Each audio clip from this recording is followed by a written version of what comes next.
Perkenalkan, nama saya Surya Putra Rajanagara dengan NIM P22226021179 dari kelas D3B Fisioterapi.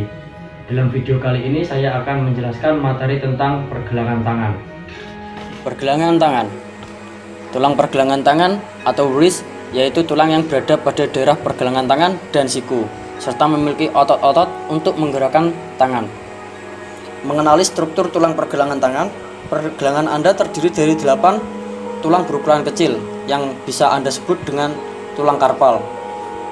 Tulang-tulang ini kemudian dihubungkan dengan tulang-tulang panjang pada lengan bagian bawah, yaitu tulang radius dan tulang ulna. Tulang karpal selain berukuran kecil memiliki bentuk kotak, oval, dan segitiga. Fungsi dari sekelompok tulang karpal ini membuat pergelangan tangan Anda menjadi kuat sekaligus lentur. Tanpa adanya 8 tulang karpal ini, persendian pergelangan tangan Anda tidak akan bekerja secara baik dan maksimal. 8 tulang karpal pada pergelangan tangan antara lain: tulang karpal yang pertama bernama tulang scapoideum.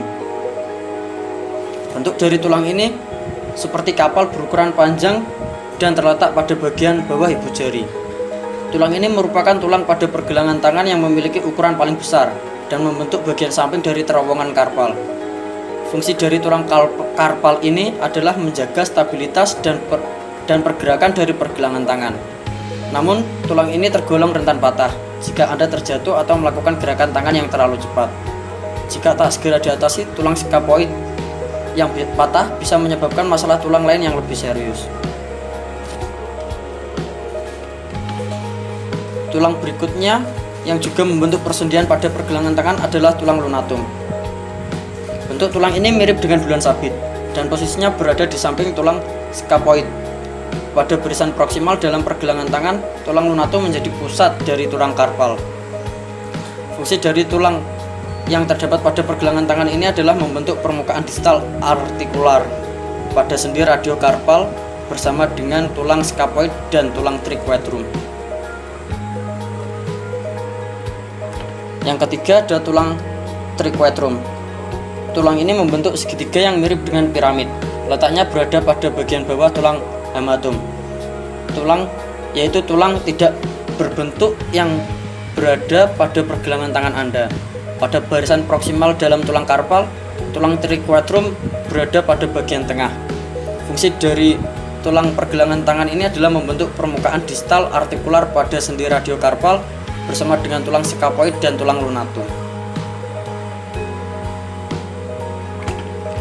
Os pisiforme adalah salah satu tulang yang juga terletak pada barisan proksimal pergelangan tangan. Berbentuk bulat, tulang kecil ini terletak pada ujung os triquetrum, sama halnya dengan tulang triquetrum. Pada barisan proksimal tulang karpal, tulang pisifor ini juga terletak pada bagian tengah. Tulang ini juga bisa Anda sebut sebagai tulang sesamoid yang berada dalam tendon flexor carpi ulnaris. Yang kelima ada os trapezium. Tulang trapezium adalah tulang karpal pada pergelangan tangan yang termasuk ke dalam barisan distal. Lokasi tulang ini terletak di antara tulang scapoid dan tulang metakarpal 1. Sama dengan tulang karpal lainnya, tulang ini memiliki fungsi untuk membentuk persendian pada pergelangan tangan. Pada bagian atas, tulang ini berbatasan dengan tulang metakarpal ibu jari dan jari telunjuk.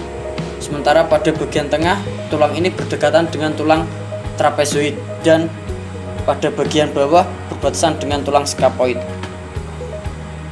Yang keenam ada os trapezoid. Pada barisan distal tulang karpal, tulang ini termasuk yang berukuran paling kecil. Bentuk tulang ini mirip seperti baji. Tulang trapezoid ini terletak antara tulang trapezium dan tulang capitatum. Bersama dengan tulang trapezoid dikenal sebagai multangular. Yang ketujuh ada os capitatum. Tulang capitatum adalah tulang karpal yang paling besar yang letaknya berada di tengah barisan distal.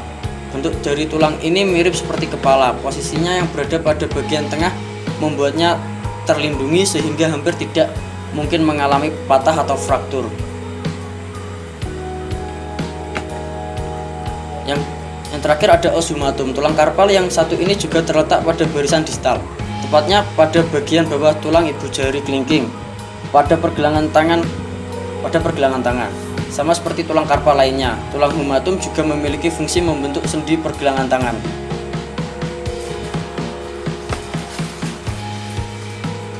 Berbagai fungsi dari tulang pergelangan tangan.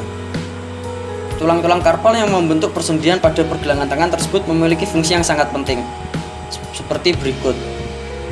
Yang pertama, menggerakkan pergelangan tangan.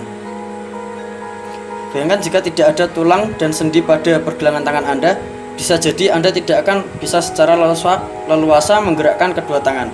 Ya, adanya tulang-tulang karpal pada pergelangan tangan memang membuat pergelangan tangan menjadi lebih lentur. Ini artinya tulang-tulang pada pergelangan tangan ini membantu Anda untuk lebih mudah menggerakkannya ke penjuru secara fleksibel. Oleh sebab itu, jangan menganggap sepele tulang dan persendian pada area pergelangan tangan. Pasalnya, masalah kesehatan tulang dan otot yang terjadi pada area ini dapat mengganggu fungsi tulang pergelangan tangan.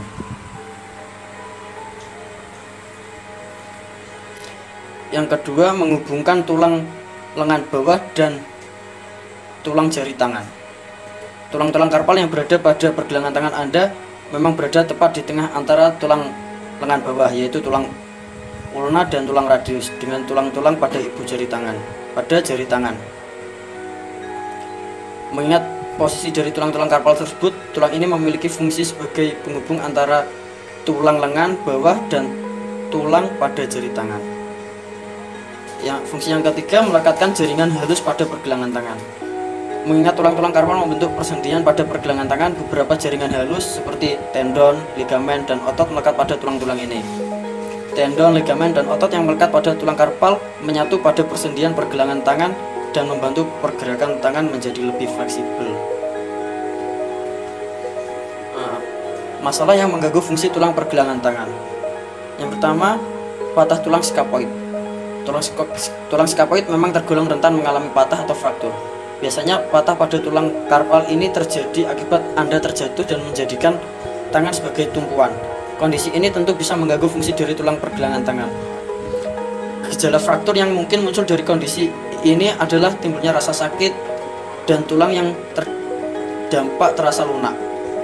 Jika tak segera mendapatkan penanganan, kondisi tersebut bisa menjadi semakin parah. Tanda dan gejala ini juga bisa terasa lebih sakit saat Anda sedang berusaha meraih suatu benda. Masalah yang kedua adalah radang sendi. Menurut Mayo Clinic, terdapat dua jenis radang sendi yang mungkin menyerang area pergelangan tangan, yaitu osteoartritis dan rheumatoid arthritis atau rematik. Jika mengalaminya, kedua kondisi ini bisa mengganggu fungsi dari tulang pergelangan tangan.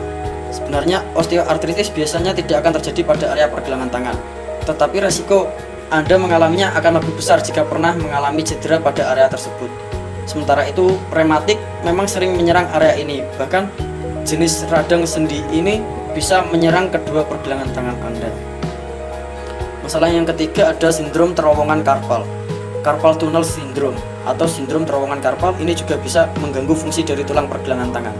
Pasalnya, sindrom ini terbentuk saat tekanan pada syaraf median yang terbentang pada terowongan karpal ini semakin meningkat. Terowongan karpal adalah sebuah jalan kecil yang terdapat pada sisi telapak dari pergelangan tangan Anda. Oleh sebab itu, tak heran jika sindrom ini mungkin menimbulkan rasa sakit dan mengganggu fungsi tulang pada area tersebut. Masalah yang keempat yaitu kista ganglion. Kista jaringan halus ini umumnya muncul pada sisi punggung dari pergelangan tangan.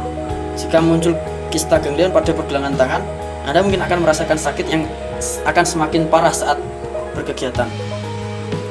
Masalah kesehatan ini juga bisa mengganggu fungsi dari pergelangan tangan. Oleh karena itu, Anda harus segera mengatasi kondisi tersebut. Sekian materi yang dapat saya sampaikan. Kurang lebihnya saya mohon maaf. Saya akhiri. Wassalamualaikum warahmatullahi wabarakatuh.